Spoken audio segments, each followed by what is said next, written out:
അഗ്നിമതിലിൻ്റെ കാവൽ അല്ലെങ്കിൽ കാവലിൻ്റെ മതിലുകൾ എന്ന ആശയത്തെക്കുറിച്ച് പറയുവാനാണ് കർത്താവിൻ്റെ കൃപയിൽ ശരണപ്പെടുന്നത്. ഒരേ ആശയം കൂടെ കൂടെ ആവർത്തിക്കപ്പെടുന്നത് ശരിയോ? ഒരു ചോദ്യമുണ്ട്. അതെ, ഒരേ ആശയം കൂടെ കൂടെ ആവർത്തിക്കപ്പെടും. ദൈവത്തിൻ്റെ വചനപ്രകാരം നമ്മുടെ ആത്മീക ജനനം മുതൽ നമ്മുടെ മരണം വരെ, ഭൗതിക മരണം വരെ നമ്മെ ഒരുപോലെ കർത്താവ് നടത്തുന്ന ചില ആശയങ്ങളുണ്ടായിരിക്കും. ചില വ്യക്തിപരമായി ദൈവം ഏൽപ്പിച്ച ചില മെസ്സേജുകൾ ഉണ്ടായിരിക്കും. ദൈവം എന്നെ ഏൽപ്പിച്ച ദൈവസഭയോടുള്ള ബന്ധത്തിൽ തന്ന മെസ്സേജിലൊന്ന് ഈ കാലഘട്ടത്തിലേക്കുള്ളതാണ്. ദൈവത്തിൻ്റെ കാവൽ ദൈവസഭയ്ക്കുണ്ട്. ഞാനിതെല്ലാ പ്രാവശ്യവും എടുത്തു പറയും. എന്നൊക്കെ അവസരം ലഭിക്കുമോ അന്നൊക്കെ എടുത്തു പറയും. ഓരോ ദൈവഭക്തന്മാർക്കും ദൈവദാസന്മാർക്കും ദൈവം പ്രത്യേകമായി ചില സന്ദേശങ്ങൾ നൽകും.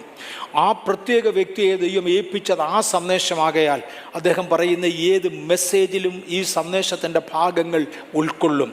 അതിലൊന്ന് ദൈവം എന്നെ ഏൽപ്പിച്ചത് ആത്മയുദ്ധത്തെക്കുറിച്ച് പറയുവാനും വേറൊന്ന് ദൈവിക വിശുദ്ധിയെക്കുറിച്ച് പറയുവാനുമാണ്. ആത്മയുദ്ധത്തെക്കുറിച്ച് പറയുന്ന ഇടങ്ങളിൽ ദൈവിക കാവൽ നിർബന്ധമായി പറയും. ദൈവിക വിശുദ്ധിയെക്കുറിച്ച് പറയുമ്പോൾ അശുദ്ധി കയറാത്ത ഒരു ദൈവിക കാവൽ എന്ന വിഷയം ആവർത്തിക്കപ്പെടും. ഇത് രണ്ടിനും കോമണാണ്. സഖരിയാവിൻ്റെ പുസ്തകം 2-ാമത്തെ അധ്യായം 4-5 വാക്യങ്ങൾ വായിച്ചുകൊണ്ട് നമുക്ക് ആരംഭിക്കാം. ദയവായി ആ വാക്യം പരസ്യമായി വായിക്കാമോ? ഞാൻ പൊതുവെ വാക്യങ്ങൾ ഞാൻ തന്നെ വായിക്കുന്നതാണ് പതിവ്. എനിക്കത് ഇന്നും ഇഷ്ടമാണ്.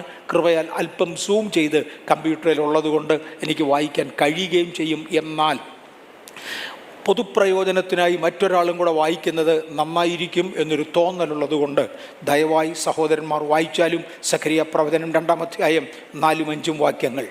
നീ വേഗം സംസാരിച്ച് യെരൂശലേം അതിന്റെ മനുഷ്യരുടെയും മൃഗങ്ങളുടെയും ബഹുത്വ നിമിത്തം മതിലില്ലാതെ തുറന്നു കിടക്കും എന്ന് പറയുക. എന്നാൽ ഞാൻ അതിന് ചുറ്റും തീമതിലായിരിക്കും, ഞാൻ അതിന്റെ നടുവിൽ മഹത്വമായിരിക്കും എന്ന് യഹോവയുടെ അരുളപ്പാട്. 2 കാര്യങ്ങൾ. ഒന്ന്, യെരൂശലേം മതിലില്ലാതെ കിടക്കുന്ന ഒരവസ്ഥ. എന്തുകൊണ്ടാണ് യെരൂശലേം മതിലില്ലാതെ കിടക്കുന്നത്? അതൊരു നെഗറ്റീവ് സെൻസിലല്ല, ഒരു പോസിറ്റീവ് സെൻസിലാണ്. ഒന്ന്, അതിലെ മനുഷ്യരുടെ ബഹുത്വം നിമിത്തം, അവരുടെ നമ്പർ നിമിത്തം. 2, അതിലെ മൃഗങ്ങളുടെ പെരുപ്പം നിമിത്തം.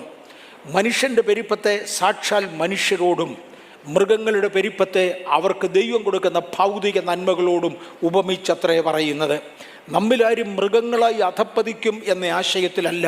അങ്ങനെയുള്ളവർ ഉണ്ട്. അവരെ ഓർത്ത് അയ്യോ ദുഃഖിക്കുന്നു, അവരെ ഓർത്ത് കഷ്ടപ്പെടുന്നു. ബഥേലിൽ അത് വരാതെ സൂക്ഷിച്ച കർത്താവിനെ നന്ദിയോടെ വാഴ്ത്തുന്നു. എന്നാൽ നമുക്ക് ലഭിക്കുന്ന വസ്തുവകകൾ, സമ്പത്തുകൾ, അക്കാലങ്ങളിൽ ആടുമാടുകളിലാണ് പൊതുവെ ആളുകൾ അവരുടെ സമ്പത്ത് ഗണിച്ചിരുന്നത്. ആ കാലഘട്ടത്തെ ജനത്തിന് മനസ്സിലാകുന്ന ഭാഷയിൽ പറഞ്ഞിരിക്കുന്നതാണ്. ഈ ബാല്യക്കാരനോട് സംസാരിച്ച് യെരൂശലേം അതിൻ്റെ മനുഷ്യരുടെയും മൃഗങ്ങളുടെയും ബഹുത്വം നിമിത്തം മതിലില്ലാതെ തുറന്നു കിടക്കും എന്ന് പറയുക. യെരൂശലേം എന്നുപയോഗിച്ചിരിക്കുന്ന പദം അക്ഷരിക യെരൂശലേമിനെ അന്ന് കുറിച്ചിരുന്നെങ്കിലും ആത്മീക ഭാഷയിൽ ഇന്ന് ദൈവസഭയെ കുറിക്കുന്നതാണ്. ദൈവസഭ അതിനകത്തെ ജനനിമിത്തവും അതിൻ്റെ വസ്തുവകകൾ നിമിത്തവും അതിൻ്റെ സമ്പത്ത് നിമിത്തവും മതിലില്ലാതെ കിടക്കും. മതിലില്ലാതെ കിടക്കുമെന്ന് പറഞ്ഞാൽ വികസിക്കുവാനുള്ള സാധ്യതകളുണ്ട്. പുറത്തു പോകേണ്ടതിന് പുറത്തു പോകാൻ സാധിക്കും, അകത്തു വരേണ്ടതിന് അകത്തു വരുവാനും സാധിക്കും. മതിലില്ലാതെ തുറന്നു കിടക്കുക എന്നത് ഒരളവിൽ ഒരു നന്മയാണ്. എങ്കിലും അതിനകത്ത് കൂടുതൽ ഭാഗവും തിന്മയാണ്. കാര്യം ശത്രു അതിനകത്ത് കിടക്കുവാൻ സാധ്യതയുണ്ട്. കർത്താവ് പറഞ്ഞു അത് വരാതിരിക്കുവാൻ 5-ാമത്തെ വാക്യം, എന്നാൽ ഞാൻ അതിനു ചുറ്റും തീമതിലായിരിക്കും. ഈ തീമതിലിൻ്റെ പ്രത്യേകത അകത്ത് വരേണ്ടതിനെ മാത്രം അനുവദിക്കുകയും പുറത്തു പോകേണ്ടതിനെ മാത്രം അനുവദിക്കുകയും ചെയ്യുന്ന ദൈവിക പ്രൊട്ടക്ഷനെ കാണിക്കുന്നതാണ്. ഇതാണ് കാവലിൻ്റെ മതിൽ. അടച്ചുപൂട്ടിയ ഒരു മതിലിനകത്ത് ആർക്കും കയറാനൊക്കത്തില്ല, ആർക്കും പോകാനൊക്കത്തില്ല. എന്നാൽ ദൈവം തന്നെ ഒരു തീമതിലായി നിൽക്കുമ്പോൾ താൻ സ്ക്രീൻ ചെയ്ത് അകത്ത് വരേണ്ടതിനെ അകത്തയക്കുകയും പുറത്ത് പോകേണ്ടതിനെ പുറത്തയക്കുകയും ഒക്കെ ചെയ്യുന്ന പ്രത്യേകതയുണ്ട്. ഞാൻ എൻ്റെ സഭയ്ക്ക് ഒരു തീമതിലായിരിക്കും. എന്നെ കേൾക്കുന്നവർ ഒരുമിച്ച് നാം ശുശ്രൂഷിക്കേണ്ടതിനായി ദയവായി ആ വാക്യം എൻ്റെ ഒപ്പം ഒന്ന് ആരംഭിക്കാമോ? ദൈവം എനിക്ക് ഒരു തീമതിലായിരിക്കും. ദയവായി ദൈവം എനിക്ക് ഒരു തീമതിലായിരിക്കും. 2, ദൈവം ദൈവസഭയ്ക്ക് ഒരു തീമതിലായിരിക്കും. ഒരു വലിയ അളവിൽ ഇന്ന് ദുഷ്ടതകൾ ചുറ്റിത്തിരിയുന്ന ഈ കാലത്ത്, പാപം മ്ലേച്ഛതകൾ സഭയ്ക്കകത്ത് പ്രവേശിക്കുവാൻ ചുറ്റിത്തിരിയുന്ന ഈ കാലത്ത്, ദൈവസഭയ്ക്ക് വിരോധമായി ശക്തികൾ എഴുന്നേറ്റ് നിൽക്കുന്ന ഈ കാലത്ത് ദൈവിക കാവലില്ലാതെ നമുക്ക് കഴിയുകയില്ല എന്നതിനാൽ ഈ വാഗ്ദത്തത്തിന് വളരെ വിലപിടിപ്പുള്ളതാണ്. സഖരിയാവിൻ്റെ പ്രവചനവും മറ്റും എഴുതുന്നത് അന്ത്യകാലത്തെ അനുഭവങ്ങളിലേക്ക് കൂടുതൽ വിരൽ ചൂണ്ടുന്നതാണ്. ദാനിയേൽ പ്രവചനം എഴുതിയിരിക്കുന്നത് പല പ്രവചനങ്ങളും എഴുതിയിരിക്കുന്നത് അന്ത്യകാലത്തെ കുറിക്കുന്നതാകയാൽ ഇന്ന് അന്ത്യകാലത്ത് വന്നിരിക്കുന്ന നമുക്ക് ഈ വാക്യം ആത്മീക ഭാഷയിൽ എത്രയോ അധികം പ്രയോജനമാണ്. അതുകൊണ്ട് നമുക്ക് ഇന്നിത് ആവശ്യമാണ്. സഭയെ നശിപ്പിക്കേണ്ടതിനു വേണ്ടി, സഭയെ ചുട്ട് ഇല്ലാതെയാക്കേണ്ടതിനു വേണ്ടി ദൈവസഭകൾക്കെതിരെ നടന്നുകൊണ്ടിരിക്കുന്ന ശക്തിയേറിയ ഓർഗനൈസ്ഡ് പ്രോഗ്രാമുകളുടെ പിൻപിൽ പലതും നടക്കാതെ പോകുന്നത് ദൈവത്തിൻ്റെ കൈ നമുക്ക് അനുകൂലമാകയാല.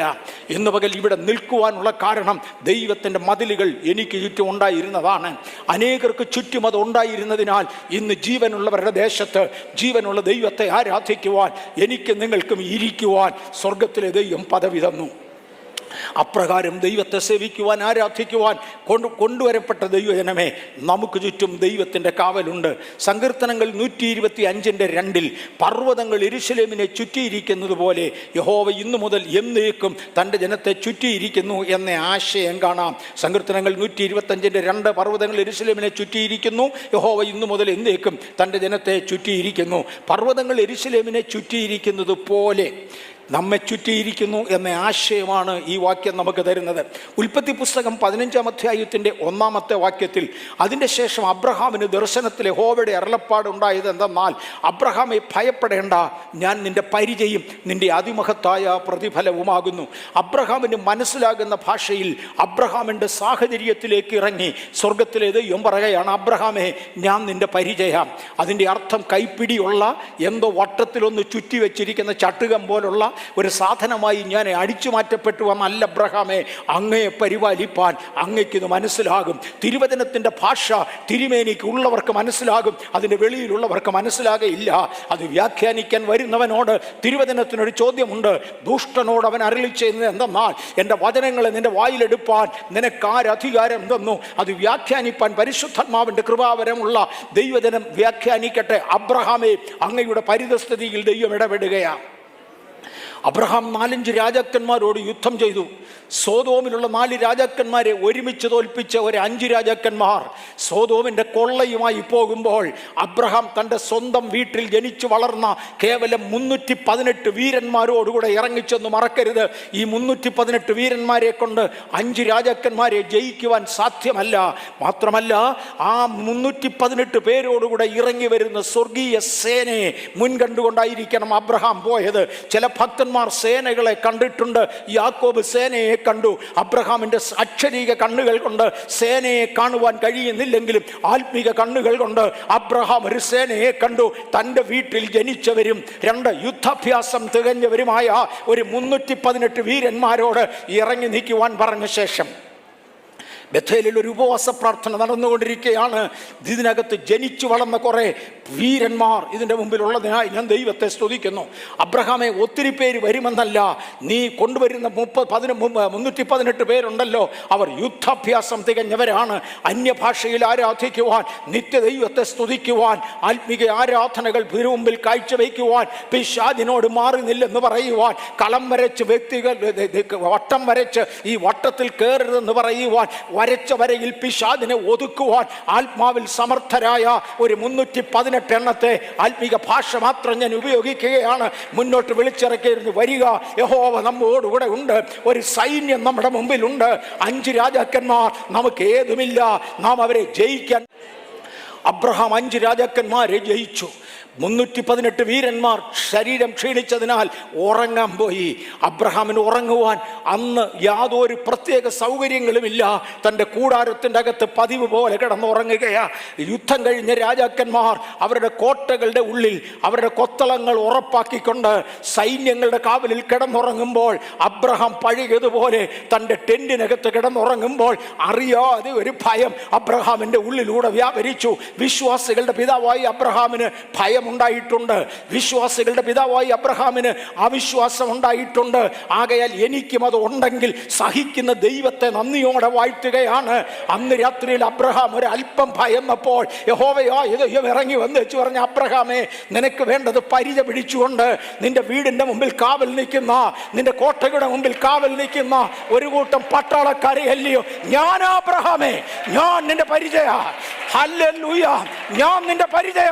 ഇന്ന് പകൽ ദൈവവചനം കേൾക്കുന്നവർ വിശ്വാസത്താൽ ഏറ്റെടുത്ത് പറ, യഹോവ നമ്മുടെ പരിചയ, ഞാൻ നിന്റെ പരിചയ. തീർന്നില്ല അബ്രഹാമേ. അവിടെ ചെന്ന് സോദോം രാജാവിന്റെ കൊള്ളകൾ തിരിച്ചു പിടിച്ചു കൊണ്ടുവരുമ്പോൾ കൊള്ളയെല്ലാം അങ്ങ് എടുത്തുകൊള്ളുക, ആളുകളെ ഞങ്ങൾക്ക് തരണമെന്ന് പറഞ്ഞ സോദോം രാജാവിനോട്, നിന്നെ എന്നെ സമ്പന്നനാക്കി എന്ന് നാളെ പറയാതിരിക്കുവാൻ നിന്റെ യാതൊന്നും എനിക്ക് വേണ്ട എന്ന് പറഞ്ഞ് യാത്ര തിരിച്ച അബ്രഹാമേ, സ്തോത്രം. അങ്ങേക്ക് ഉള്ളതിൽ പോലും 10-1 ശാലേം രാജാവിന് ദശാംശം കൊടുത്ത അബ്രഹാമേ, ശത്രുവിൻ്റെ നിന്ന് പിടിച്ചതൊന്നും അല്ല, എനിക്കുള്ളതിൽ നിന്ന് 10-1 ഞാൻ ദശാംശം കൊടുക്കയാ. പുത്തൻ വെളിപ്പാടുകൾ പ്രാപിച്ച അബ്രഹാമിന് ഞാൻ ഇന്ന് വശത്തോട്ട് തിരിയുന്നില്ല, ഇപ്പോഴങ്ങോട്ട് തിരിയുന്നില്ല. ഒത്താൽ പിന്നെ സമയത്ത് നോക്കാം, അല്ലെങ്കിൽ മറ്റൊരു ദിവസം ദൈവം അനുവദിച്ചാലാകാം. ദശാംശവും കൊടുത്തു വരുന്ന അബ്രഹാമിനോട് സ്വർഗത്തിലെ ദൈവത്തിന് പറയണം, അബ്രഹാമേ, പോയ കൂട്ടത്തിൽ അങ്ങൊന്നും പിടിച്ചില്ലല്ലേ, ഞാൻ നിന്റെ അതിമഹത്തായ പ്രതിഫലമാണ്. ഈ കാണുന്നതെല്ലാം കൊണ്ടുപോയാൽ കുറച്ച് ദിവസം കൊണ്ട് തീരും അബ്രഹാമേ. ഞാൻ ഒരു കാലത്തും മാറത്തില്ല, ഞാൻ മാറാത്തവനാ.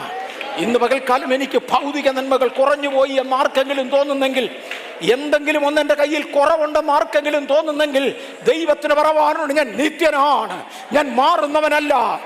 ഇന്ന് കാണുന്നതെല്ലാം മാറും, ആകാശം മാറും, ഭൂമി മാറും, ഞാൻ മാറത്തില്ല അബ്രഹാമേ. ഞാൻ നിന്റെ അതിമഹത്തായ പ്രതിഫലമാ, ഞാൻ നിന്റെ പരിചയ. പർവ്വതങ്ങൾ യെരൂശലേമിനെ ചുറ്റിക്കാക്കുന്നത് പോലെ ഞാൻ നിന്നെ ചുറ്റി പരിപാലിക്കുന്ന ദൈവമാണ്, ഞാൻ നിന്നെ പരിപാലിക്കും. സങ്കീർത്തനങ്ങൾ 34:7 എങ്ങനെയാണ് യഹോവ കാവലായിരിക്കുന്നത്? യഹോവയുടെ ദൂതൻ അവൻ്റെ ഭക്തന്മാരുടെ ചുറ്റും പാളയം ഇറങ്ങി അവരെ വിടിവിക്കുന്നു. ഞാൻ ഈ സങ്കീർത്തന ഭാഗം എടുക്കുമ്പോൾ ഇതിനു മുമ്പേ പറഞ്ഞിട്ടുണ്ട്, പട്ടാളം പാളയം ഇറങ്ങുന്നത് ഞാൻ കണ്ടിട്ടുണ്ട്. പാളയമായി അവർ യാത്ര ചെയ്യുമ്പോൾ ആവശ്യമുള്ള സപ്ലൈ കോർ അവരുടെ കൂടെ കാണും. ആഹാരം വിളമ്പുവാനുള്ളവർ, ആഹാരം വയ്ക്കുവാനുള്ളവർ, ആഹാരത്തിന് വസ്തുക്കൾ കൊടുക്കുവാനുള്ളവർ, ദ കംപ്ലീറ്റ് സപ്ലൈ ഗ്യാങ് അവരുടെ കൂടെ ഉണ്ട്. അവർക്ക് ആവശ്യമുള്ള മരുന്ന് കൊടുക്കുവാൻ ദ ഹോൾ മെഡിക്കൽ ടീം അവരുടെ കൂടെ ഉണ്ട്. ഇന്ന് പകൽ സ്വർഗത്തിലെ ദൈവത്തിന് പറവാനുള്ളത്, ഞാൻ പാളയം ഇറങ്ങി പരിപാലിക്കാൻ പോകുകയാണ്. ദൈവിക പാളയത്തിനകത്ത് യാത്ര ചെയ്യുന്ന വിശുദ്ധന്മാർക്കായി ഞാൻ ദൈവത്തെ സ്തുതിക്കുന്നു. ആകയാൽ ക്ഷീണിച്ചിരിക്കുന്നവരെ ബലമേറ്റെടുക്കുക, ആകയാൽ ഭാരപ്പെട്ടിരിക്കുന്നവരെ വസ്തുവകകൾ ഏറ്റെടുക്കുക, കൃപാവരങ്ങൾ ആവശ്യമുള്ളവരെ കൃപാവരങ്ങൾ ഏറ്റെടുക്കുക.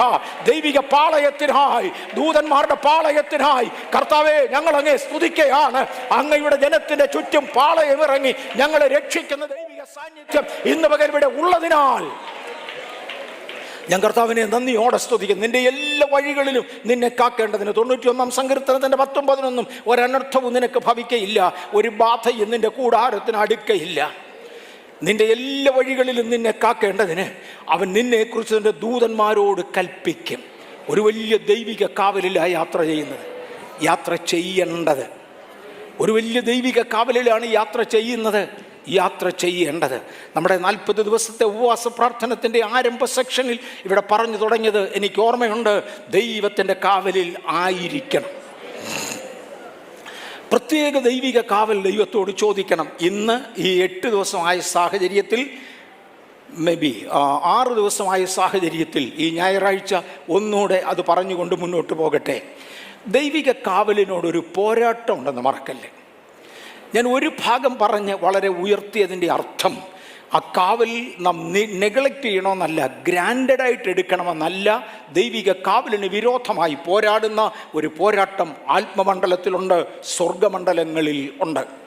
There is a force that want you to get away from the protection of God. ദൈവിക പരിപാലനത്തിൻ്റെ കോട്ടകൾക്ക് വിരോധമായി പോരാടുന്ന ഒരു ഓർഗനൈസ്ഡായ സംഘടന ഉയരങ്ങളിൽ ഉണ്ട് എന്ന് മറക്കരുത്. അത് ഉന്നത തലങ്ങളിൽ നടന്നുകൊണ്ടിരിക്കുക. ഉദാഹരണത്തിന് യോബിൻ്റെ പുസ്തകം 1-ാം അധ്യായത്തിൻ്റെ 10-ാമത്തെ വാക്യത്തിൽ, നീ അവനും അവൻ്റെ വീടിനും അവനുള്ള സകലത്തിനും ചുറ്റും വേലി കെട്ടിയിട്ടില്ലയോ? നീ അവൻ്റെ പ്രവൃത്തിയെ അനുഗ്രഹിച്ചിരിക്കുന്നു, അവൻ്റെ മൃഗസമ്പത്ത് ദേശത്ത് പെരുകിയിരിക്കുന്നു.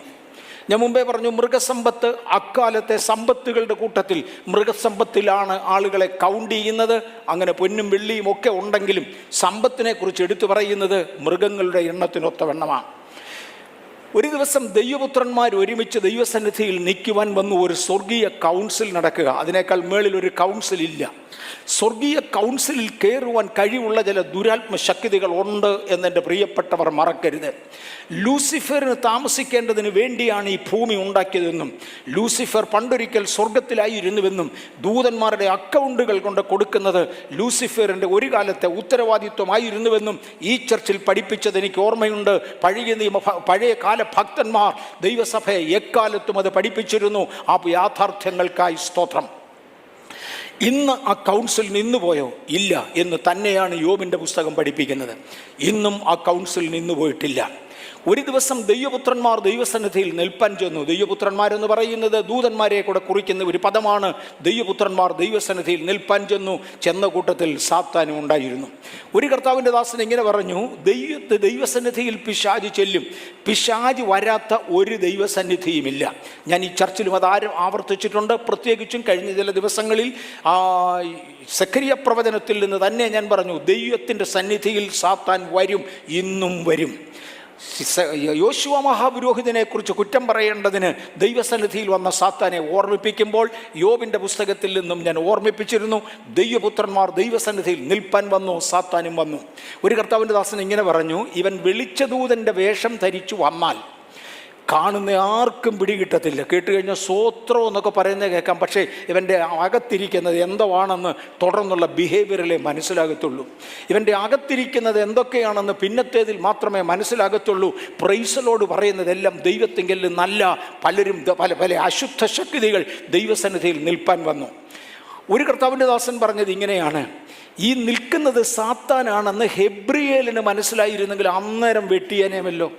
ഹെബ്രിയേലിന് പിടികിട്ടിയില്ല. മീഖായേലിന് മനസ്സിലായിരുന്നില്ല, അവിടെ കിടന്ന് ശബ്ദം വെച്ചേനേമല്ലോ. ഇല്ല, ഇരുവർക്കും മനസ്സിലായില്ല, ദൈവത്തിന് മാത്രം മനസ്സിലായി. ദൈവം ഒരു ചോദ്യം ചോദിച്ചു, സാത്താനെ നീ എവിടെ നിന്നാണ് വരുന്നത്? നീ വരികയാകുമ്പോൾ ഭൂമിയിലെല്ലാം ഊടാടി സഞ്ചരിച്ച് സകല ഭക്തന്മാരെ കുറിച്ചുമുള്ള ഇൻഫർമേഷൻ കളക്ട് ചെയ്തുകൊണ്ടായിരിക്കും വന്നത്. അവന് ഫോൺ ചെയ്യാൻ ആളുണ്ട്, അവന് എഴുത്തെഴുതാൻ ആളുണ്ട്, അവന് കാര്യങ്ങൾ പറഞ്ഞു കൊടുക്കാൻ ആളുണ്ട്, അവന് വേണ്ടാത്ത മലിനതകൾ മുഴുവനും കൊണ്ടുവരുന്ന ഏജൻസികൾ അവൻ്റെ കയ്യിലുണ്ട്. അങ്ങനെ ഭൂമിയിലുള്ള സകലതും സമ്പാദിച്ചുകൊണ്ടല്ലേ നീ വന്നത്? അവൻ പറഞ്ഞ അതെ, അത് തന്നെയാ വന്നത്. യോബിനെ കുറിച്ച് പറയാനാ. യോബിനെ കുറിച്ച് അവൻ പറഞ്ഞു, യോബിനെ അങ്ങ് പരിപാലിക്കുന്നത് കൊണ്ടല്ലേ അവൻ്റെ വട്ടത്തിൽ വേലി കെട്ടി. നീ അവനും അവൻ്റെ വീടിനും അവനുള്ള സകലത്തിനും ചുറ്റും വേലി കെട്ടിയല്ലോ. 3 വേലിക്കെട്ടുകൾ അങ്ങോട്ട് തുടങ്ങാം. 1, നീ അവന് ചുറ്റും വേലി കെട്ടി. ഇനി അതിനകത്ത് തന്നെ പല വേലികളുണ്ട്. അവൻ്റെ ജീവന് ചുറ്റും ഒരു വേലിക്കെട്ടുണ്ട്, അവൻ്റെ ശരീരത്തിന് ചുറ്റും ഒരു വേലിക്കെട്ടുണ്ട്. അങ്ങനെ അവന് ചുറ്റും തന്നെ 1-ലധികം വേലിക്കെട്ടുകളുണ്ട്. നീ അവന് വേലി കെട്ടി, അവനുള്ള സകലത്തിനും വേലി കെട്ടി, അവൻ്റെ സമ്പത്തിന് വേലി കെട്ടി, അവൻ്റെ പരിപാലനം മുഴുവനും ഏറ്റെടുത്തു. അങ്ങനെ ഇല്ലയോ? അവൻ്റെ പ്രവൃത്തിയെ അനുഗ്രഹിച്ചു. അവനെ അനുഗ്രഹിച്ചത് മാത്രമല്ല, അവൻ തൊടുന്ന സകലത്തിലും അനുഗ്രഹിക്കപ്പെടുവാൻ അവൻ്റെ പ്രവൃത്തികളെ അങ്ങ് അനുഗ്രഹിച്ചു. അനേക വേലിക്കെട്ടുകളുടെ നടുക്കാണ് നിൽക്കുന്നത്, അനേക കാവലിൻ്റെ നടുവിലാണ് അവൻ നിൽക്കുന്നത്. അതുകൊണ്ടാണ് അവൻ ഇങ്ങനെയൊക്കെ ചെയ്യുന്നത്, അങ്ങയോട് ഭക്തി കാണിക്കുന്നത്. തൃക്കൈ നീട്ടി അവനുള്ളതൊക്കെയും ഒന്ന് തൊടുക, അവൻ നിന്നെ മുഖത്ത് നോക്കി ത്യജിച്ചു പറയും എന്ന് ഉത്തരം പറഞ്ഞു. പലതിൻ്റെയും വേലി തമ്പുരാൻ പൊളിച്ചു തുടങ്ങിയതോടെ കേവലം താൽക്കാലിക നന്മകൾക്ക് വേണ്ടി മാത്രം, ഭൗതിക നന്മകൾക്ക് വേണ്ടി മാത്രം ദൈവത്തെ സേവിച്ചിരുന്ന പലതും ദൈവത്തെ ത്യജിച്ചു പറഞ്ഞുവെന്ന് കേട്ടിട്ടുണ്ട്. മിഷണറി കുടുംബങ്ങളിലെ കുഞ്ഞുങ്ങൾ മരിച്ചതോടെ മിഷണറിമാർ ദൈവത്തെ വേണ്ട എന്ന് പറഞ്ഞത് കേട്ടിട്ടുണ്ട്. പലരുടെയും ചിലരുടെയെങ്കിലും ഭൗതിക നന്മകൾ നഷ്ടമായതോടുകൂടെ ഈ ദൈവത്തെ എനിക്ക് വേണ്ട, ഞാൻ ഇത്രയും പ്രാർത്ഥിച്ചിട്ടും ദൈവം എനിക്ക് വിരോധമായി നിൽക്കുന്നുവല്ലോ എന്ന് പറഞ്ഞ് കളഞ്ഞു പോയവരുണ്ട്. പക്ഷേ മോനെ, ജോബ് അതിലൊന്നല്ലടാ.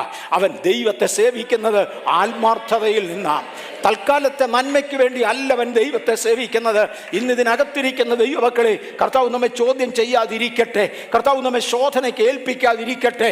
അവനവൻ്റെ വിശ്വാസത്തിനൊത്തവണ്ണം മാത്രം അവനവനെ ശോധന ചെയ്യുന്ന ദൈവമേ, എന്നെയും എൻ്റെ ജനത്തെയും ഞങ്ങളുടെ വിശ്വാസത്തിൻ്റെ പരിധിക്ക് അപ്പുറത്ത് ശോധന ചെയ്യാൻ അനുവദിക്കരുതേ എന്ന് അടിയൻ അപേക്ഷിക്കുന്നു. പണ്ടൊരിക്കൽ പത്രോസിന്റെ വിശ്വാസം നഷ്ടപ്പെടാതിരിക്കുവാൻ, പത്രോസിനെ പാറ്റിക്കളയുവാൻ പിശാചിനെ അനുവദിക്കാഞ്ഞ ദൈവമേ, ഞങ്ങളുടെ വിശ്വാസം ചോർന്നു പോകുമാർ പിശാചിന്റെ കൈ ഞങ്ങളെ ഏൽപ്പിക്കരുതേ എന്ന് ഞങ്ങൾ അങ്ങയോട് പ്രാർത്ഥിക്കുന്നു. അങ്ങനെ ഒരു കാവൽ ദൈവം നമുക്ക് തരട്ടെ. തൃക്കൈ നീട്ടി അവനുള്ളതൊക്കെയും ഒന്ന് തൊടുക, അവനെ മുഖത്ത് നോക്കി ത്യജിച്ചു പറയുമെന്ന് ഉത്തരം പറഞ്ഞു. മുഖത്ത് നോക്കി ത്യജിച്ചു പറയുക. ഇങ്ങോട്ട് ഇറങ്ങി നിന്നുകൊണ്ട് ദൈവമോ ഒന്ന് കാണട്ടെ, എനിക്ക് ദൈവത്തെ വേണ്ട. ദൈവമോ ഞാൻ പണ്ടൊക്കെ അനുസരിച്ച് നടന്നു, ഇന്ന് കളഞ്ഞിരിക്കുന്നു. ഞാൻ പണ്ട് പെന്തിക്കോസിലായിരുന്നു, ഇന്ന് വിട്ടേച്ചു മാറി. പണ്ട് ഞാൻ മറുഭാഷ പറഞ്ഞതാണ്, ഇന്ന് ഞാൻ നിർത്തിവെച്ചിരിക്കുന്നു. എൻ്റെ പൊന്നെ, പണ്ടൊരു പുള്ളി ഒരു തൻ്റെ മകൾ മരിച്ച സാഹചര്യത്തിൽ നടന്ന ചരിത്രം അന്ന് കേട്ടിട്ടുണ്ട്. തൻ്റെ മകൾ മരിച്ച സാഹചര്യത്തിൽ മരിക്കരുതേ ദൈവമേ എന്ന് പല പ്രാവശ്യം പ്രാർത്ഥിച്ചിട്ടും ദൈവം കേൾക്കാതെ വന്നതുകൊണ്ട് മകൾ മരിച്ചു കഴിഞ്ഞ ഉടനെ മുറ്റത്തോട്ടിറങ്ങി ഒരു കമ്പ് വെട്ടി ആകാശത്തെ നോക്കി ഒരു ഏറെറിഞ്ഞെന്ന് പറഞ്ഞ് പോടാ ദൈവമേ. അവൻ എറിഞ്ഞതും കൃത്യം കൊണ്ടതും ഒരുപോലെ അല്ലേ. ഒരുത്തൻ ഇപ്പോൾ പെന്തിക്കോസ് വരുന്നില്ലെന്ന് പറഞ്ഞാൽ ഏതാണ്ട് അങ്ങ് നശിച്ച പോലെ. ഈ തുത്തുകുലുക്കൻ പക്ഷി സ്വയം കുലുങ്ങി കേട്ടിട്ടുണ്ട്. അതിനെക്കുറിച്ച് പറഞ്ഞ് നിർത്തുകയാ. പലരും എതിർക്കുന്ന പല മെതേഡുകളുണ്ട്. ഞാൻ ഈ ആഴ്ച ആരാധനയ്ക്ക് പോകുന്നില്ല, കാര്യം ഞാൻ ചോദിച്ചത് ദൈവം എനിക്ക് തന്നില്ല. ദൈവത്തെ പരിത്യജിച്ച് പറയുന്ന അനേകരുണ്ട്. യോബ കൂട്ടത്തിൽ ഒന്നല്ല മോനെ. സത്തനെ, നിനക്ക് ആളുകളുടെ അന്തരംഗത്തെ അറിയാനൊക്കത്തില്ല. 4 റോങ് എക്സാമ്പിൾ കണ്ടുണ്ട്. അതുപോലെയാണ് യോബ് എന്ന് പറയുന്നെങ്കിൽ സോറി, യോബ് അതല്ല. കപടഭക്തി 2 അതിക്രമം ഹേതുവായി ദൈവത്തിൻ്റെ കാവൽ നഷ്ടമാകുമെന്ന് മറക്കരുത്. ദൈവത്തിൻ്റെ കാവലുകളെ കുറിച്ച് ഞാൻ പറഞ്ഞു. ദൈവത്തിൻ്റെ കാവലിലാണ് ഞാൻ നിന്നു പോകുന്നത്. ദൈവസഭ നിന്നു പോകുന്നത് ദൈവത്തിൻ്റെ കാവലിലാണ്. ഈ ദിവസങ്ങളിൽ കാവൽ നഷ്ടമായിക്കൊണ്ടിരിക്കുകയാണ്. അനേക സാഹചര്യങ്ങളാൽ കാവലുകൾ നഷ്ടമാകുകയാണ്. അധികം പ്രാർത്ഥിക്കുന്നവർ നിൽക്കും, അധികം ദൈവത്തോട് അടുക്കുന്നവർക്ക് നിലനിൽപ്പുണ്ട്. അല്ലാത്തത് വീണുകൊണ്ടിരിക്കുകയാണ്. അത് വരാതിരിക്കേണ്ടതിനാണ് കൂടുതൽ പ്രാർത്ഥിക്കണമെന്ന ആശയവും ഞാൻ ഈ കഴിഞ്ഞ ദിവസങ്ങളിൽ ആവർത്തിച്ചു പറഞ്ഞു. കാവൽ നഷ്ടമാകുന്ന അനേക സാഹചര്യങ്ങളുണ്ട്. ദാനിയേൽ പ്രവചനം 8-ാം അധ്യായത്തിൻ്റെ 12-ാമത്തെ വാക്യമാണ്. ഈ മാസം 1-ാം തീയതി ഈ ആരാധന ഇവിടെ ആരംഭിക്കുമ്പോൾ പരിശുദ്ധാത്മാവ് എന്നോട് ഇടപെട്ടത്. അന്ന് ഞാൻ പല ആവർത്തി അത് പറയുകയും ചെയ്തു. ദാനിയേൽ പ്രവചനം 8:12. ദയവായി വായിക്കാമോ? വാക്യം എൻ്റെ ഉണ്ട്, പക്ഷെ എല്ലാവരും കേൾക്കേണ്ടതിന്. അതിക്രമ ഹേതുവായി നിരന്തര ഹോമയാഗത്തിനെതിരായി ഒരു സേവ നിയമിക്കപ്പെടും. അത് സത്യത്തെ നിലത്ത് തള്ളിയിടുകയും കാര്യം നടത്തി സാധിപ്പിക്കുകയും ചെയ്യും. അതിക്രമം ഹേതുവായി ഇത് സംഭവിക്കും. അതിക്രമം ഹേതുവായി ക്രമം വിട്ട ചില കാര്യങ്ങൾ, അതിരുകൾ വിട്ട ചില കാര്യങ്ങൾ. ദൈവത്തിൻ്റെ സന്നിധിയിൽ അടുത്തു വരുന്ന ദൈവ പൈതൽ ചില അതിരുകൾ സൂക്ഷിക്കണം എന്ന് ദൈവം ആഗ്രഹിക്കുന്നു. പാപം എന്നതിന് 1-ലധികം പര്യായങ്ങൾ അല്ലെങ്കിൽ പദങ്ങൾ എബ്രായ ഭാഷയിലുണ്ട്, ഗ്രീക്കിലുണ്ട്.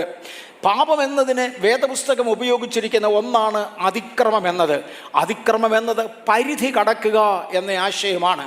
എനിക്ക് ദൈവസന്നിധിയിൽ വരുമ്പോൾ ചില പരിധികളുണ്ട്.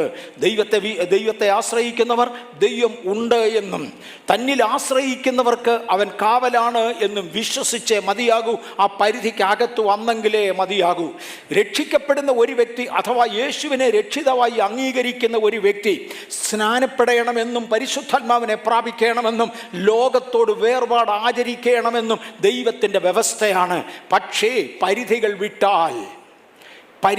വിട്ടാൽ ഈ സ്റ്റേജിൽ നിൽക്കുന്ന എനിക്ക് 2 പ്രധാനപ്പെട്ട പരിധികളുണ്ട് അക്ഷരീയമായി. ഒന്ന്, ഞാനിപ്പം നിൽക്കുന്ന ഇടം ഒരു പരിധിയാണ്.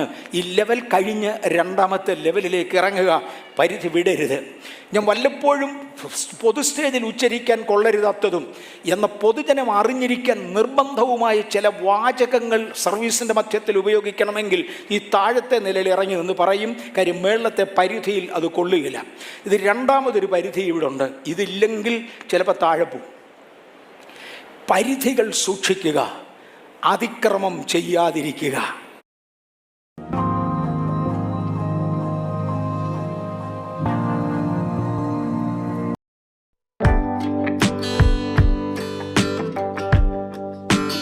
Vibe Instant Personal Loan App.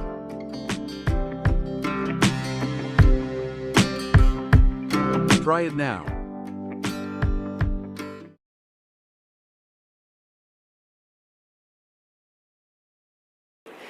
പരിധികൾ വിട്ടാൽ ദൈവിക കാവൽ നഷ്ടപ്പെടും.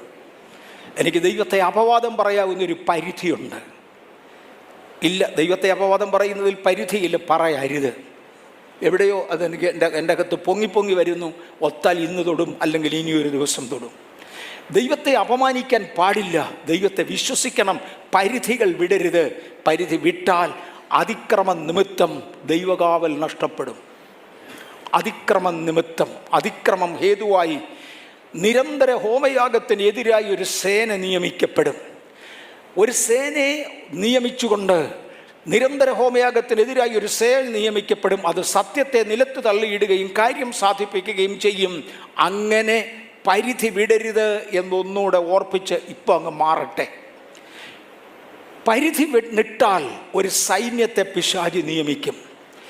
എൻ്റെ കയ്യിൽ, ദൈവസഭയുടെ കയ്യിൽ അതിക്രമം ഇല്ലെങ്കിൽ, ദൈവസഭ ദൈവത്തിൻ്റെ വഴിയിൽ നിൽക്കുന്നെങ്കിൽ ഒരു പൈശാചിക തന്ത്രവും ഫലിക്കയില്ല.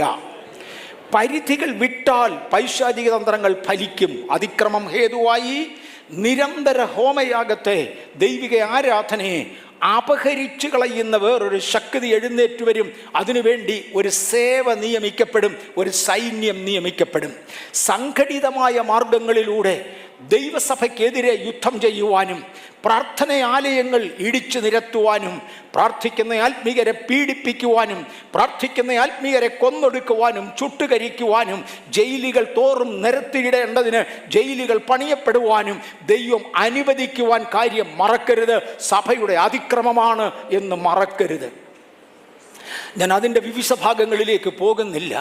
ദൈവത്തെ സേവിക്കേണ്ടവർ ദൈവസേവ വിട്ട് വോട്ട് പിടിക്കാനും പാർട്ടി പിടിക്കുവാനും ഫോഷ്ക് പറയുവാനും കാശുണ്ടാക്കാൻ വേണ്ടി മാത്രം ദൈവത്തിന് വിരോധമായി സംസാരിക്കുവാനും മുന്നോട്ട് വന്ന് സഭയെ തോൽപ്പിച്ചു കളഞ്ഞ കാരണത്താൽ ഇന്ന് ഒരു സേനയെ, സംഘത്തെ അനുവദിക്കുവാൻ ദൈവവും തയ്യാറായി. അതിനുവേണ്ടി വാദിക്കുന്ന ഒരു ശക്തി ഉന്നതങ്ങളിലുണ്ട്. അത് വാദിച്ചു കൊണ്ടിരിക്കുമ്പോൾ ആകട്ടെ നീ ചെയ്തു കൊള്ളുക എന്ന് യോബിനോട് പറഞ്ഞതുപോലെ യെശയ്യാവിൻ്റെ പുസ്തകം 5-ാം അധ്യായത്തിൽ കപടഭക്തി ഹേതുവായി ദൈവത്തിൻ്റെ കാവൽ നഷ്ടമാകും എന്ന ആശയം കാണാം. യെശയ്യാവിൻ്റെ പുസ്തകം 5-ാം അധ്യായം 5-1 മുതൽ 7 വരെയുള്ള വാക്യങ്ങൾ ദയവായി വായിക്കാമോ? നിർത്തി വായിക്കണം. വായിച്ച ശേഷം ഞാനിത് വിശദീകരിക്കാം. യെശയ്യാവിൻ്റെ പുസ്തകം 5-ാം അധ്യായം 1 മുതൽ 7 വരെയുള്ള വാക്യങ്ങൾ. ഞാൻ എൻ്റെ പ്രിയതമന് അവൻ്റെ മുന്തിരിത്തോട്ടത്തെക്കുറിച്ച് എൻ്റെ പ്രിയൻ്റെ പാട്ടുപാടും. എൻ്റെ പ്രിയതമന് ഏറ്റവും ഫലവത്തായൊരു കുന്നിന്മേൽ ഒരു മുന്തിരിത്തോട്ടം ഉണ്ടായിരുന്നു. അവൻ അതിന് വേലി കെട്ടി അതിലെ കല്ല് പെറുക്കി കളഞ്ഞു. അതിൽ നല്ല വക മുന്തിരിവള്ളി നട്ടു. നടുവിൽ ഒരു ഗോപുരം പണിതു, ഒരു ചക്കുമിട്ടു. മുന്തിരിങ്ങ കായ്ക്കുമെന്ന് അവൻ കാത്തിരുന്നു. കായ്ച്ചതോ കാട്ടുമുന്തിരിങ്ങ അത്രേ. ആകയാൽ യെരൂശലേം നിവാസികളും യഹൂദ പുരുഷന്മാരുമായുള്ളവരെ, എനിക്കും എൻ്റെ മുന്തിരിത്തോട്ടത്തിനും മധ്യേ വിധിപ്പീൻ. ഞാൻ എൻ്റെ മുന്തിരിത്തോട്ടത്തിൽ ചെയ്തിട്ടുള്ളതല്ലാതെ ഇനി അതിൽ എന്തു ചെയ്യുവാനുള്ളൂ? മുന്തിരിങ്ങ കായ്ക്കുമെന്ന് ഞാൻ കാത്തിരുന്നാറേ, അത് കാട്ടുമുന്തിരിങ്ങ കായ്ച്ചത് എന്ത്? ആകയാൽ വരുവീൻ, ഞാൻ എൻ്റെ മുന്തിരിത്തോട്ടത്തിന് എന്ത് ചെയ്യും എന്ന് നിങ്ങളോട് അറിയിക്കാം.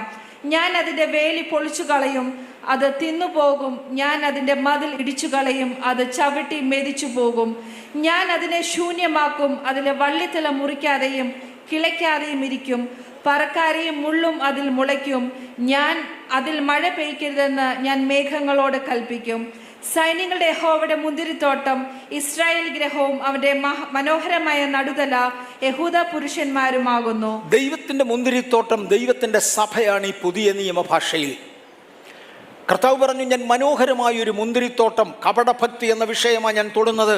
ഞാൻ മനോഹരമായൊരു മുന്തിരിത്തോട്ടം ഉണ്ടാക്കി. ലോകത്തിന് മനോഹാര്യമല്ല, ദൈവത്തിന് മനോഹാര്യമാണ്. ദൈവജനം അന്യഭാഷകളിൽ ദൈവത്തെ ആരാധിക്കുന്നത് ലോകത്തിന് പേക്കൂത്ത. ദൈവജനം ആത്മാവിൽ നൃത്തം ചെയ്യുന്നത് ലോകത്തിന് പേക്കൂത്ത. പക്ഷെ സ്വർഗത്തിലെ ദൈവത്തിന് അത് ആനന്ദപ്രദമാണ്, ദൈവത്തിനത് മനോഹരമാണ്. ലോകത്തിൻ്റെ മാതൃകയിൽ മനോഹര മുന്തിരിത്തോട്ടമെന്നല്ല എൻ്റെ കർത്താവ് പറഞ്ഞത്. എനിക്കൊരു മുന്തിരിത്തോട്ടം, അത് എനിക്ക് മനോഹരമായി മാറും. ദൈവത്തിൻ്റെ മുന്തിരിത്തോട്ടം ലോകത്തിന് ചീരത്തോട്ടമാക്കുന്നത് സന്തോഷം, അതിനെ ഇല്ലാതെയാക്കുന്നതാണ് സന്തോഷം. അതിനെതിരെ അപഹാസത്തിൻ്റെ പദങ്ങൾ, അതിനെതിരെ വ്യാജത്തിൻ്റെ പദങ്ങൾ ഒക്കെ പറഞ്ഞെന്ന് വരാം. എന്നാൽ ദൈവത്തിന് പറവാനുള്ളത്, എനിക്ക് മനോഹരമായ ഒരു മുന്തിരിത്തോട്ടം ഉണ്ടാക്കി. അതിന് ചെയ്തതെന്ത്? ഒന്ന്, ഞാനൊരു കുന്ന് തിരഞ്ഞെടുത്തു. എല്ലാ ഇടങ്ങളിലും ദൈവം ഒരുപോലെ ദൈവപ്രവൃത്തി ചെയ്യാറില്ല. ബാംഗ്ലൂരിൽ ചർച്ച് വളരുന്നതിന് മുന്നമേ ദൈവം നമ്മളോട് ആത്മാർത്ഥമായി പറഞ്ഞു, അല്ലെങ്കിൽ ദൈവത്തിൻ്റെ ആലോചന ഉണ്ടായി. ബാംഗ്ലൂർ റിംഗ് റോഡ് വളഞ്ഞും കിളന്നും പോകുന്ന പാലത്തിൽ കയറി കിഴക്കോട്ട് തിരിയുമ്പോൾ ഇടത്തുവശത്ത് കാണുന്ന ചതുപ്പ് ഭൂമിയിൽ ഒരു ഭാഗം നിന്റെ കയ്യിലോട്ട് ഏൽപ്പിക്കും. ആരുടെ കയ്യിൽ ഏൽപ്പിക്കണം എന്ന് ദൈവം തീരുമാനിച്ചു. എവിടെ ഏൽപ്പിക്കണം എന്ന് ദൈവം തീരുമാനിച്ചു. ഇവിടെ വളഞ്ഞും കിളന്നും പോകുന്ന പാലം പണിയുന്നതിന് മുന്നമേ പരിശുദ്ധാത്മാവ് ഈ കാര്യം വിളിച്ചു പറഞ്ഞു. ദൈവം ഒരു സ്ഥലം തിരഞ്ഞെടുത്തതിനായി ഞാൻ കർത്താവിനെ വാഴ്ത്തുന്നു. അനേക ഇടങ്ങളിൽ ഒരുപാട് പ്രസ്ഥാനങ്ങൾ ഉണ്ടെങ്കിലും എന്നേക്കാൾ ശക്തരായ പലരും, എന്നേക്കാൾ കഴിവുള്ള പലരും, ചെറുപ്പക്കാരായവർ, കഴിവും സാമ്പത്തികവും ഉള്ളവർ പലരും വട്ടത്തിൽ പരിശ്രമിച്ചിട്ടും ഇവിടെ ഇരിക്കേണ്ട ദൈവസഭയെ ഇവിടെ വെക്കുവാൻ ദൈവം പ്രസാദിച്ചു. ഞാൻ ഒരു കുന്ന് തിരഞ്ഞെടുത്തു. ദൈവം തിരഞ്ഞെടുത്ത മലയ്ക്കായി സ്തോത്രം, ചതുപ്പിനായി സ്തോത്രം. ഞാൻ ഒരു കുന്ന് തിരഞ്ഞെടുത്തു. ഞാൻ ഓർക്കുന്നുണ്ട്, ഇവിടെ ചതുപ്പ് നിലമായിരുന്ന സമയത്ത് ഇവിടെ വന്ന് ആരാധിക്കുന്നത് വലിയ പ്രയാസമുള്ള കാര്യമാണ്. ഇനീഷ്യൽ സെറ്റപ്പ് നമ്മളൊന്ന് ചെയ്തു, ഇവിടെ കയറാവുന്ന പരുവമായെങ്കിലും ഇവിടെ കയറുന്നവർക്കെല്ലാം ചള്ള ചവിട്ടിയെ പറ്റുള്ളായിരുന്നു. ഇത് ചള്ളയ്ക്കകത്തായിരുന്നു. ഗംഗാനഗറിൽ ദൈവം നമുക്ക് തന്നിരുന്ന ആ ഒരു ഫെസിലിറ്റിയെ നന്നായി പണിതു, നന്നായി സിമെൻ്റ് ചെയ്തു, നന്നായി മൊസൈക്ക് ഇട്ടു. അന്ന് ഞങ്ങളൊരു ചോദ്യം ഉയർത്തി, ആര് ഈ ഇവിടെ വിട്ട് വരും? ആര് ഗംഗാനഗറിൽ തുടരുവാൻ താല്പര്യപ്പെടും? മലയാളം സെക്ഷനും ഇംഗ്ലീഷ് സെക്ഷനും പറഞ്ഞു, ഞങ്ങൾ ചതുപ്പ് നിലത്ത് പോകാം. ഞാൻ അന്നും എടുത്തു പറഞ്ഞു, ഇല്ല, ഞാൻ സീനിയർ പാസ്റ്റർ എന്ന സാഹചര്യത്തിൽ ദൈവം നമുക്കൊരു സ്ഥലം തന്നതുകൊണ്ട് വേറെ ഏതെങ്കിലും ഒരു ലിംഗ്വിസ്റ്റിക് ഗ്രൂപ്പിന് ഹെബ്ബാളിൽ പോകണമെങ്കിൽ അവിടെ പോകാം, അല്ലാത്തവർക്ക് ഗംഗാനഗറിൽ ആരാധിക്കാം. ഗംഗാനഗറിൽ മൾട്ടി സ്റ്റോറി ബിൽഡിംഗ് കൃപയാൽ കർത്താവ് തന്നു. നല്ല സൗകര്യങ്ങൾ കർത്താവ് തന്നു. അവിടെ ആർക്കും ചള്ള ചവിട്ടാതെ കയറാനും ഇറങ്ങാനും ഇരിക്കാനും ഉള്ള ഫെസിലിറ്റികൾ തന്നു. അത്യാവശ്യത്തിന് നല്ല ബിൽഡിംഗ് കർത്താവ് തന്നു. ആർക്കെങ്കിലും ഇവിടെ ഇരിക്കണമെങ്കിൽ ഇവിടെ ഇരിക്കാം. അല്ല, ആർക്കും ഹെബ്ബാൾ വേണ്ട എങ്കിൽ ഞങ്ങൾ ഹെബ്ബാളിൽ പോയിക്കോളാം, മലയാളികളെ പ്രതിനിധീകരിച്ച്. അന്ന് ഇംഗ്ലീഷ് സെക്ഷൻ പറഞ്ഞു, ഞങ്ങളെ ചള്ളയുള്ളടം നന്നാക്കി എടുത്തോളാം. ഒരു പുള്ളി ചോദിച്ചത്, ആ ചള്ളയ്ക്കകത്ത് പോകാൻ ഞങ്ങൾക്ക് എന്നെ വട്ടുണ്ടോ? മലയാളികൾ പൊയ്ക്കോ, ഞങ്ങൾ ഇവിടെ നിന്നോളാം. നിന്നവരൊക്കെ നിന്നു. ഒത്തിരി ചെതറി, ഒത്തിരി നശിച്ചു, ഒത്തിരി പോയി. പക്ഷേ ഇവിടെ വന്നവരെ കർത്താവ് വളർത്തി. ഞാൻ ഒരു മല തിരഞ്ഞെടുത്തു.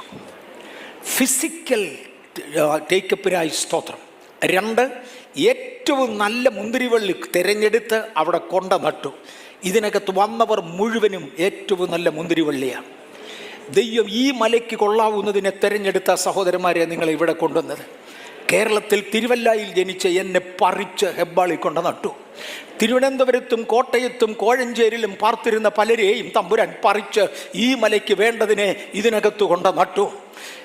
വടക്കേ ഇന്ത്യയിലും തെക്കേ ഇന്ത്യയുടെ വിവിധ ഭാഗങ്ങളിലും ആയിരുന്ന നമ്മിൽ പലരെയും പറിച്ച് തമ്പുരാൻ ഇവിടെ കൊണ്ട് നട്ടു. ദൈവം കൊണ്ട് നട്ട നടുതലുകൾക്കായി ഞാൻ ദൈവത്തെ സ്തുതിക്കുന്നു. ഏറ്റവും ഫലവത്തായ കുന്ന്, ആ പദത്തിനായി ഞാൻ ദൈവത്തെ സ്തുതിക്കുന്നു.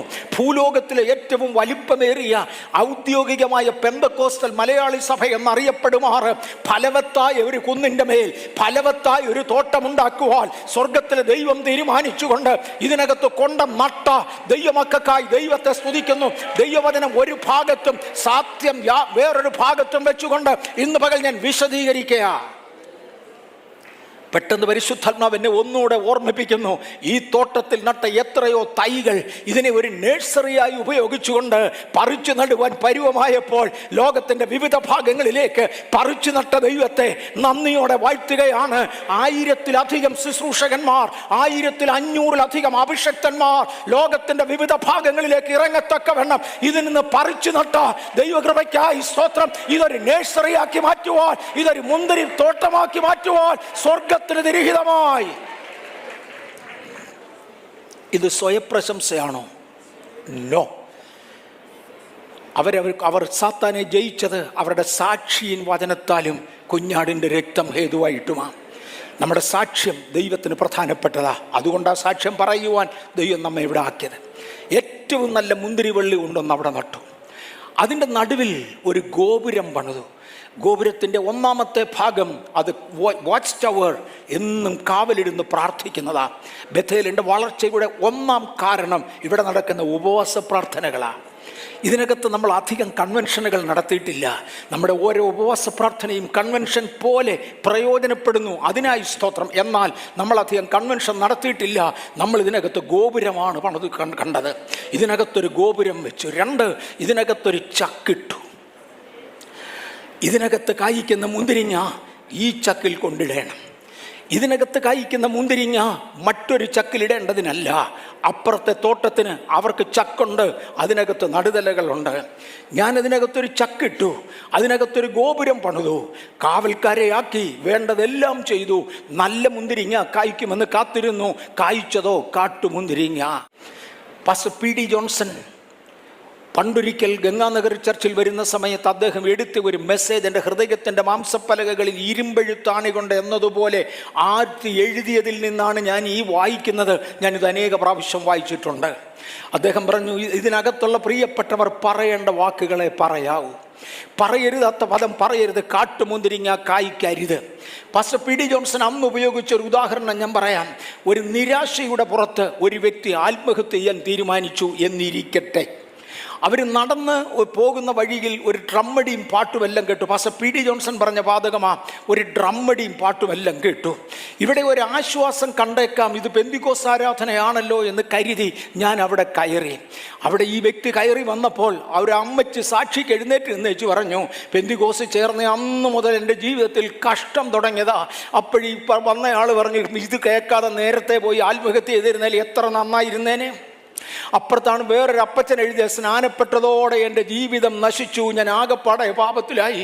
അയാൾ പറഞ്ഞു, എന്നാൽ പോടാ ഇവിടുന്ന്, ഇതിന് കേട്ടോണ്ടിരിക്കാതെ നേരത്തെ പോയി ആത്മഹത്യ ചെയ്യാം. കാട്ടുമുന്തിരിങ്ങ കായ്ക്കരുത്. ഇതിനകത്തിരിക്കുന്ന ദൈവപൈതലിൻ്റെ വായിൽ നിന്ന് വരുന്ന വാക്കുകൾ വിശുദ്ധിയുള്ളതായിരിക്കണം, നിർമ്മലതയുള്ളതായിരിക്കണം, പരിശുദ്ധാത്മാവിനാൽ പ്രേരിതമായിരിക്കണം, ദൈവത്തിങ്കിൽ നിന്ന് വരുന്നതായിരിക്കണം. കായ്ച്ചതോ കാട്ടുമുന്തിരിങ്ങ.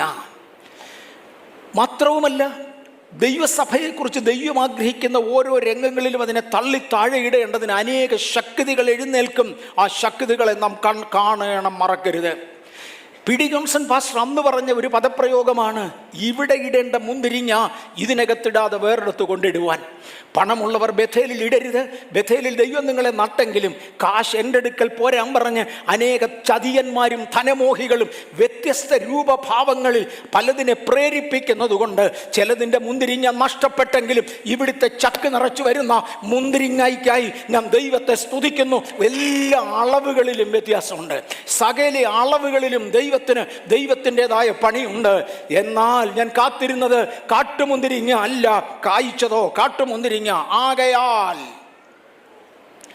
ഈ കാട്ടുമുന്തിരിങ്ങ കായ്ച്ചു എന്ന് പറയുന്നതിന് പാസ്റ്റർ പി ഡി ജോൺസൺ കൊടുത്ത എക്സാമ്പിൾ, കൊടുത്ത വ്യാഖ്യാനം കപടഭക്തി.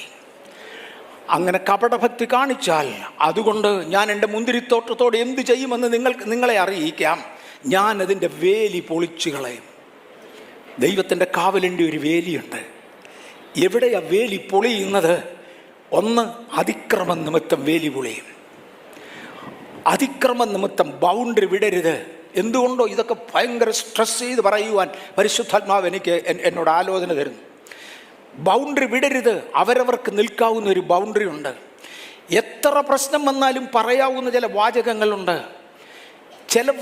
ചില സാഹചര്യങ്ങളിൽ കൃപാവരങ്ങളുടെ ശുശ്രൂഷയും ആത്മശുശ്രൂഷയെയും പരസ്യമായി ചോദ്യം ചെയ്യണമെന്ന് എനിക്ക് തോന്നിയിട്ടുണ്ട്, ചില വ്യക്തികളുടെ ക്രമക്കേട് കൊണ്ട്. പക്ഷേ ഇന്ന് വരെ പരസ്യമായി ഒരു വാക്ക് പരിശുദ്ധാത്മാവിനെതിരെ പറയാതെ എന്നെ സഹായിച്ച ദൈവത്തെ സ്തുതിക്കുന്നു. എനിക്കൊരു ബൗണ്ടറി ഉണ്ട്, അതിൻ്റെ വെളിയിൽ ഞാൻ പോകത്തില്ല.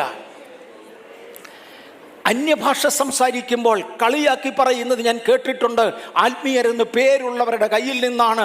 അല്ല, അതെൻ്റെ പരിധിയിൽ പെടുന്നതല്ല, അതെൻ്റെ നാവേൽ ഉച്ചരിക്കാൻ പറ്റുന്നതല്ല. ചിലരോട് ചീത്ത പറയണമെന്ന് തോന്നിയിട്ടുണ്ട്, കാര്യം അവർ കാണിക്കുന്ന പ്രവൃത്തി കണ്ടിട്ട്. പക്ഷെ എൻ്റെ നാവ് കൊണ്ടത് ഉച്ചരിപ്പാൻ സാധ്യമല്ല, എനിക്കെൻ്റെ ബൗണ്ടറി വിടുവാൻ സാധ്യമല്ല.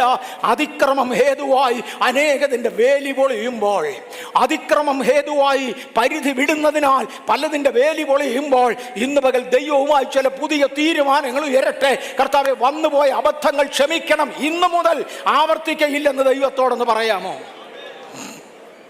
ഞാൻ പലപ്പോഴും പറഞ്ഞിട്ടുണ്ട്, എൻ്റെ ഒരു സ്നേഹിതൻ ഒരു ദിവസം ഒരു സാഹചര്യത്തിൽ കുറച്ച് ആളുകൾ ചേർന്ന് അദ്ദേഹത്തെ ചീത്ത വിളിച്ചു. ഇന്ത്യൻ എയർഫോഴ്സിൻ്റെ എയർമെൻ മെസ്സിൽ അല്പം കള്ളു കുടിച്ചു കഴിഞ്ഞാൽ ലെക്കില്ലാത്ത പലരും വരുന്നിടത്ത് ഞങ്ങൾ രണ്ടുപേരും കൂടെ ചെന്നു. ഞങ്ങൾ ആഹാരം കഴിക്കാൻ ചെന്നതാണ്. എൻ്റെ സ്നേഹിതനെ 2 ചീത്ത പറയാൻ അവിടെ ഒരു 3-4 പേര് കുടിച്ചേച്ച് വന്നിരിപ്പുണ്ടായിരുന്നു. അവർ 2 പറഞ്ഞു, 4 പറഞ്ഞു, 10 പറഞ്ഞു. ഇവളിങ്ങനെ ചിരിച്ചുകൊണ്ട് നിന്ന് കേട്ടതേ ഉള്ളൂ, മറുപടി ഒന്നും പറഞ്ഞില്ല. കുറച്ചു നേരം കഴിഞ്ഞപ്പോൾ എൻ്റെ സ്നേഹിതൻ പറഞ്ഞു, എടാ, നിങ്ങൾ ഈ പറഞ്ഞ ചീത്തയൊക്കെ നിങ്ങൾ കേട്ട് പഠിച്ച, ഞാൻ ഉണ്ടായ വീട്ടിൽ ഇത് കണ്ടു വളർന്നതാണ്. എൻ്റെ അപ്പൻ മദ്യപിച്ച ശേഷം അങ്ങും ഇങ്ങും ഓടെ കിടന്ന് ഉറങ്ങുന്ന പുള്ളിയായിരുന്നു. അങ്ങേരുടെ വായിൽ നിന്ന് വരുന്നതൊക്കെ ഇതിനേക്കാൾ മോശമാണ്. അപ്പം ഞാനിത് കണ്ടു വളർന്നതാണ്. നീ ഇവിടെ വന്ന് കള്ളടിച്ച് കേട്ടതാ. നിനക്കറിയാവുന്നതിലെ ഏറ്റവും കട്ടിയുള്ള 4 ചീത്ത അങ്ങ് പറഞ്ഞു. എന്നിട്ട് ഞാൻ വിളിച്ചത് അന്നങ്ങ് ഓർത്തു. ഞാൻ വിളിക്കത്തില്ല, കാര്യം എൻ്റെ നാക്കതിന് കളയത്തില്ല. അങ്ങനെ പെന്തക്കോസ്തുകാരനല്ല, രക്ഷിക്കപ്പെട്ടതല്ല, സ്നാനപ്പെട്ടതല്ല. പക്ഷെ തനിക്ക് മാന്യതയുടെ പരിധിയുണ്ട്. ഞാൻ എൻ്റെ പരിധി വിടത്തില്ല. പരിധി വിട്ടാൽ വേലി പൊളിയും. 2, കപടഭക്തിയാൽ വേലി പൊളിയും. 3, പിന്മാറ്റം ഹേതുവായി വേലി പൊളിയും. ഞാൻ അങ്ങോട്ട് പിന്മാറ്റത്തെക്കുറിച്ച് ഇന്ന് തൊടത്തില്ല. പിന്മാറ്റ നിമിത്തം വേലി പൊളിയും. ഒരിക്കൽ ദൈവകൃപയിൽ മുന്നോട്ട് വന്ന ദൈവ പൈതൽ അതിനകത്ത് പുറകോട്ട് പോകരുത്. പിന്മാറ്റ നിമിത്തം വേലി പൊളിയും. പലപ്പോഴും പെയ്ത മഴ കുടിച്ചിട്ടും ഭൂമി കൃഷിക്കാരന് ഹിതകരമായ ഫലം പുറപ്പെടുവിക്കുന്നില്ലെങ്കിൽ, എന്നെ കൃഷി ചെയ്തവൻ എന്നെക്കുറിച്ച് ആഗ്രഹിച്ചത് ഒരു സീനിയർ പാസ്റ്ററായിട്ട് ഒരു ചർച്ചിനകത്ത് നിൽക്കണം. പറയാവുന്ന വാക്കുകളുണ്ട്, ചെയ്യാവുന്ന ക്രിയകളുണ്ട്, പോകാവുന്ന പരിധികളുണ്ട്. അതിനകത്ത് നിൽക്കുന്ന ഒരുവനായി എന്നെ വേണം. അത് ദൈവത്തിന് ഹിതകരമായതാകയാൽ ഞാനത് ചെയ്തേ മതിയാകൂ. വേറൊരാളിനെ ദൈവം ഏൽപ്പിച്ചത് കേവലം ശാസ്ത്രീയ വിഷയങ്ങൾ മാത്രമെടുത്ത് ദൈവവചനവുമായി കമ്പയർ ചെയ്യുകയാണ്. ഇനിയൊരാളിനെ ദൈവമേൽപ്പിച്ചത് കേവലം ചരിത്ര വിഷയങ്ങൾ മാത്രമെടുത്ത് ദൈവകൃപയുമായി ദൈവവചനവുമായി കരുതുകയാണ്. ഇനിയൊരാളിനെ ദൈവമേൽപ്പിച്ചത് കണ്ടംപററി ഇന്ന് നടക്കുന്ന സംഭവങ്ങളെ ദൈവവചനവുമായി കമ്പയർ ചെയ്യുകയാണ്. കൃഷിക്കാരൻ ഓരോരുത്തരെ കുറിച്ച് ഓരോന്നാഗ്രഹിക്കുന്നു. കൃഷിക്കാരന് ഹിതകരമായ ഫലം കൊടുക്കുവാൻ എനിക്ക് കഴിഞ്ഞില്ലെങ്കിൽ, എന്നെക്കുറിച്ച് ദൈവം ആഗ്രഹിക്കുന്ന ഒരു സഭാ ശുശ്രൂഷകനാകാനാണെങ്കിൽ അതിനാവശ്യം എന്തെന്ന് കണ്ടുപിടിച്ച് അത് ചെയ്യുവാൻ എനിക്ക് കഴിഞ്ഞില്ലെങ്കിൽ, ദൈവം ആഗ്രഹിക്കുന്ന ഫലമല്ല എന്നിൽ നിന്ന് വരുന്നത്. ഇന്ന് പകൽ എന്നെ കേൾക്കുന്ന വിശുദ്ധന്മാരെ, ലോകവ്യാപകമായി എന്നെ ശ്രദ്ധിക്കുന്നവരെ, വിശ്വാസത്തിന് വേണ്ടി നിലനിൽക്കേണ്ടതിനും അധർമ്മമായി ഇതിനെ വിട്ടു ഒഴിയേണ്ടതിനും ഇന്ന് പകൽ സ്വർഗം നിങ്ങളെ നിയമിച്ചുവെങ്കിൽ അതിനകത്ത് നിൽക്കുക. കൃഷിക്കാരന് അനുയുക്തമായ ആഗ്രഹിച്ചതായ ഫലം കായ്ക്കുന്നില്ലെങ്കിൽ ചുട്ടുകളകയാണ് അതിൻ്റെ അന്തമെന്ന് മറക്കരുത്. പണ്ട് പെന്തിക്കോസ്തിലായിരുന്നു പറഞ്ഞതിന് അർത്ഥമില്ല.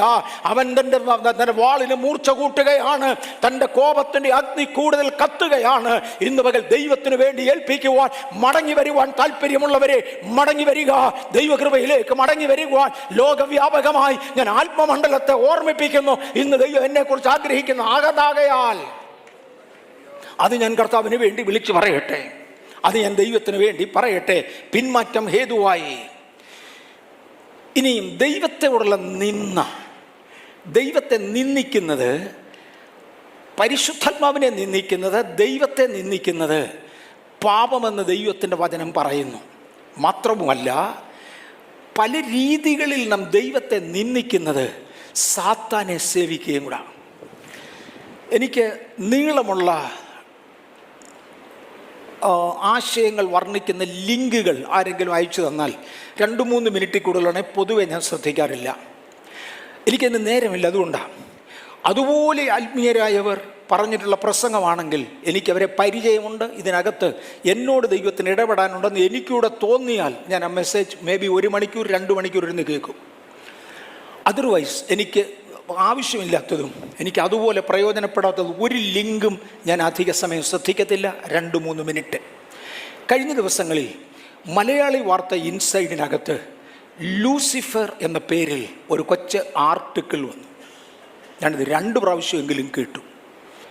ആത്മീയമല്ല, പെന്തക്കോസ്തുകാരല്ല, ക്രിസ്ത്യാനിയാണോന്ന് പോലും എനിക്ക് അറിഞ്ഞുകൂടാ. ഞാനിങ്ങനെ 1-2 കേട്ടു. ഞാൻ വേറെണ്ണം ആദ്യം പറയാം. ഒരു പക്ഷെ നമ്മിൽ തന്നെ പലരും കേട്ട് കാണാം. മോഷണത്തിന് പിടിക്കപ്പെട്ട് വിലങ്ങിട്ട് ജയിലിൽ കഴിയുന്ന ഒരാളിനോട് നീ മനുഷ്യനെ കളിപ്പിച്ചിരുന്ന ഭാഷയൊന്ന് പറഞ്ഞു കേൾപ്പിച്ചു എന്ന് പറഞ്ഞപ്പോൾ അയാൾ ജയിലിൽ അന്യഭാഷ സംസാരിക്കുന്ന ഒരു രംഗം ഒരുപാട് പേര് കണ്ടു, ഞാനും കണ്ടു. ഞാൻ പറഞ്ഞു, സാധാരണഗതിയിൽ നിരൂപണങ്ങൾ ഞാൻ നോക്കാറില്ല. വ്യക്തിപരമായി എന്നെ നിരൂപിക്കുന്നത് എന്തെങ്കിലും ആണെങ്കിൽ അതിനകത്ത് യാഥാർത്ഥ്യം ഉണ്ടോ ഇല്ലയോ എന്നറിയാൻ ഞാൻ മനസ്സിരുത്തി കേൾക്കും.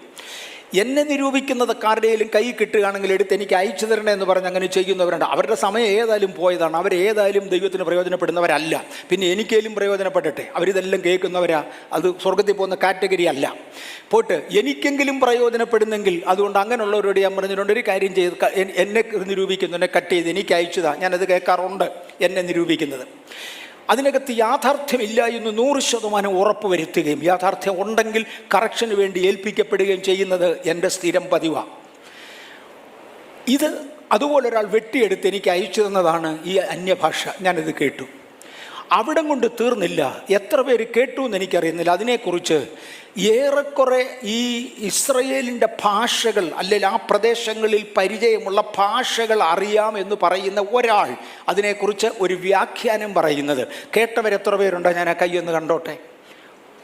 അവിടെ ഇവിടെയൊക്കെ പലരുമുണ്ട്. എല്ലാവരും കേട്ടില്ല, മറ്റേ ഒത്തിരി പേര് കേട്ടത്. ഇതാണ് തമാശ.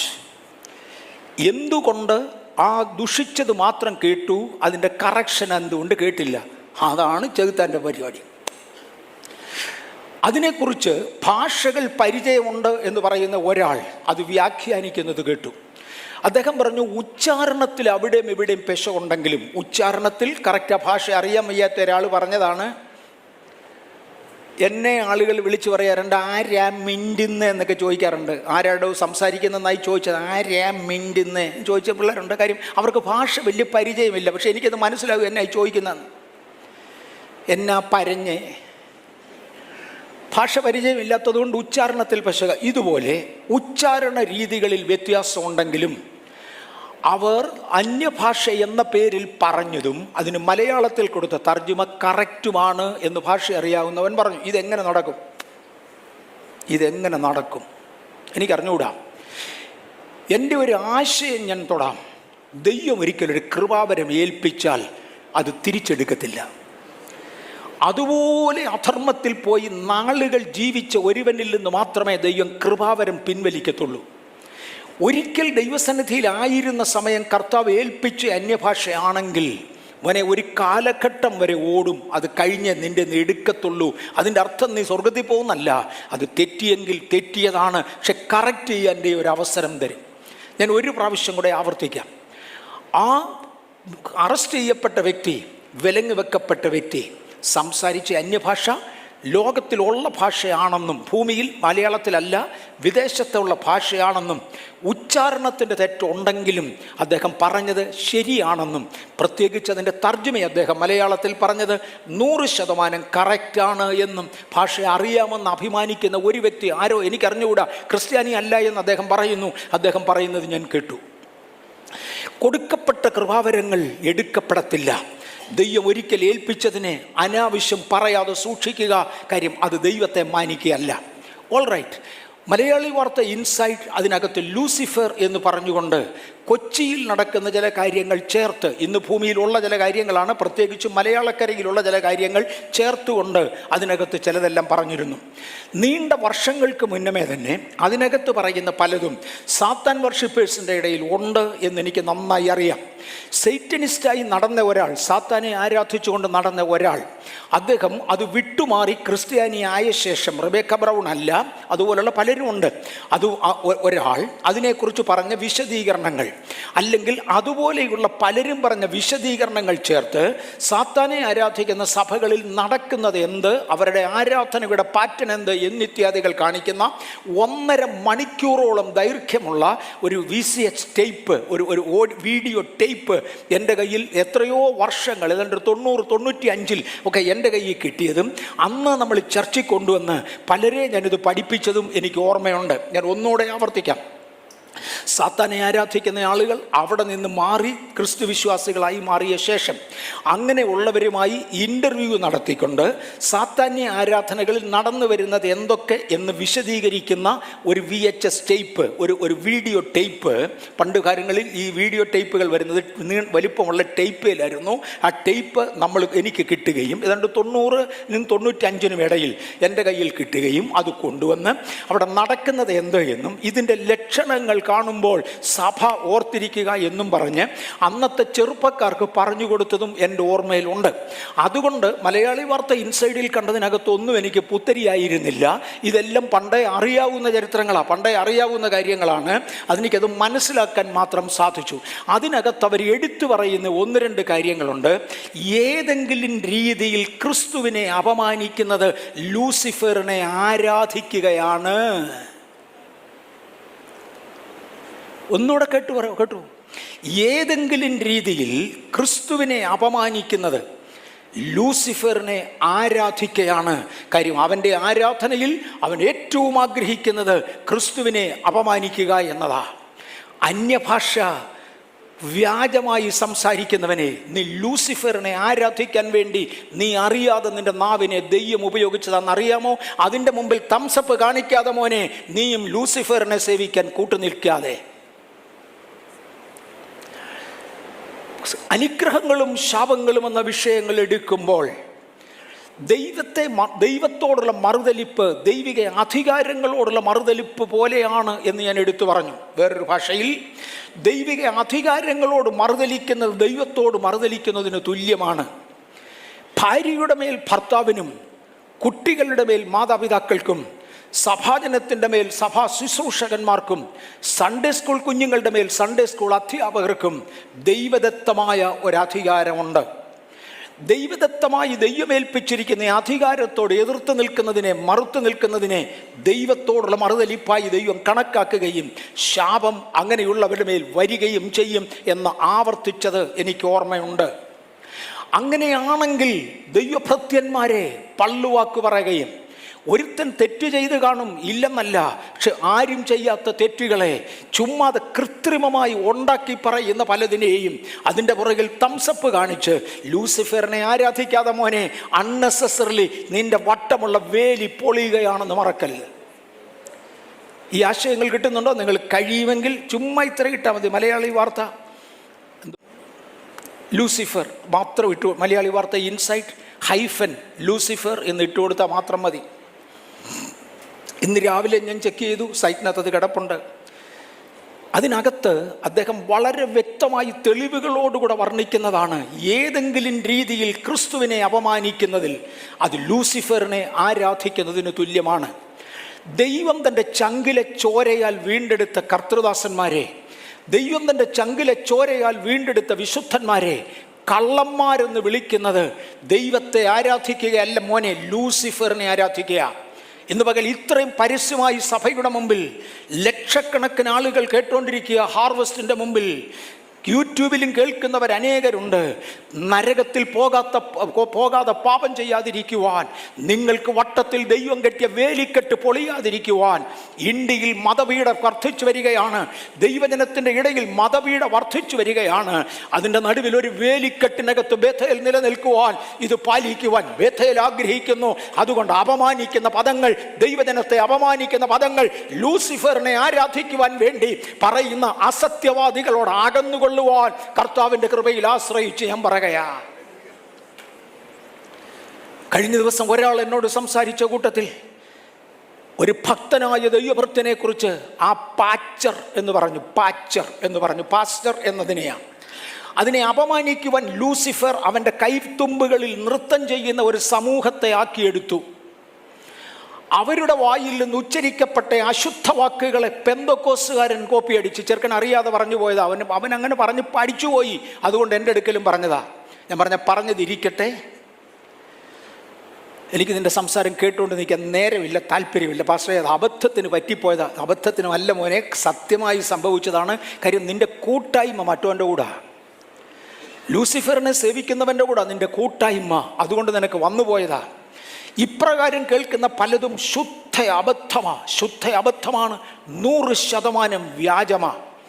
അനുഭവ സാക്ഷിയായി നിന്നുകൊണ്ട് ഞാൻ പരസ്യമായി പറയാം, ബേഥേൽ അസംബ്ലീസ് ഓഫ് ഗോഡിൽ പല ശുശ്രൂഷകന്മാർ വന്ന് ശുശ്രൂഷിക്കുമ്പോൾ ഇതിനകത്തുള്ളവർ നേരത്തെ പേര് വിവരങ്ങൾ കൊടുത്തിട്ട് വിളിച്ചു പറയുകയാണെന്ന് പറഞ്ഞ 100% ഭോഷ്കായ പ്രസ്താവനകൾ, ഐ റിപ്പീറ്റ്, 100% ഭോഷ്കായ പ്രസ്താവനകൾ അവരറിയുന്നില്ല ലൂസിഫറിനെ ആരാധിക്കാൻ വേണ്ടി പറയുകയാണെന്ന്. അതിൻ്റെ മുമ്പിൽ കൈ ഉയർത്തി കാണിക്കുന്നവരെ, ഈ ലൂസിഫർ ആരാധന നിർത്താം, ദൈവിക വേലിക്കെട്ടിലായിരിക്കാം. ദൈവസന്നിധിയിൽ വന്നു പോകുന്ന സാത്താന്യ സേവകൾ നമുക്ക് ചുറ്റും ദൈവം തന്നിരിക്കുന്ന വേലിക്കെട്ടുകളെ എടുത്തു കളയുന്നതാണെന്ന് നമ്മൾ അറിയുക. ഒന്ന്, ദൈവം നമുക്കൊരു വേലിക്കെട്ട് തന്നു. പക്ഷി തൻ്റെ ജനത്തെ ചുറ്റിപ്പറന്ന് കാക്കുന്നത് പോലെ ഞാൻ ഇസ്രായേലിനെ ചുറ്റിപ്പറന്ന് കാക്കും. ദൂതന്മാരുടെ കാവൽ നിന്ന് നമ്മളെ പരിപാലിക്കും.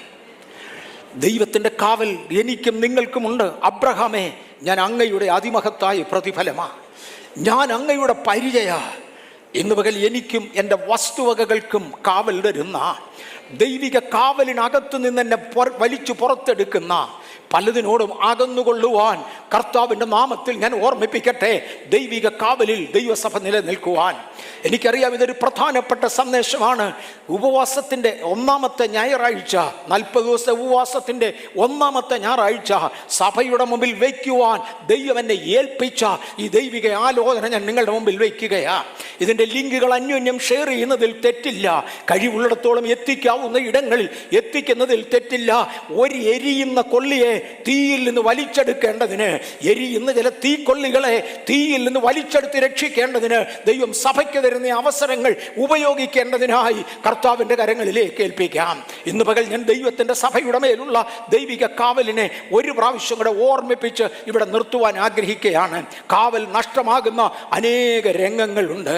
ഇന്ന് പകൽ ഒന്ന് മടങ്ങി വരുവാൻ കഴിയുമെങ്കിൽ കർത്താവേ, സഭയായി ഞങ്ങൾ അങ്ങയുടെ കാവലിൽ നിന്നേ മതിയാകൂ.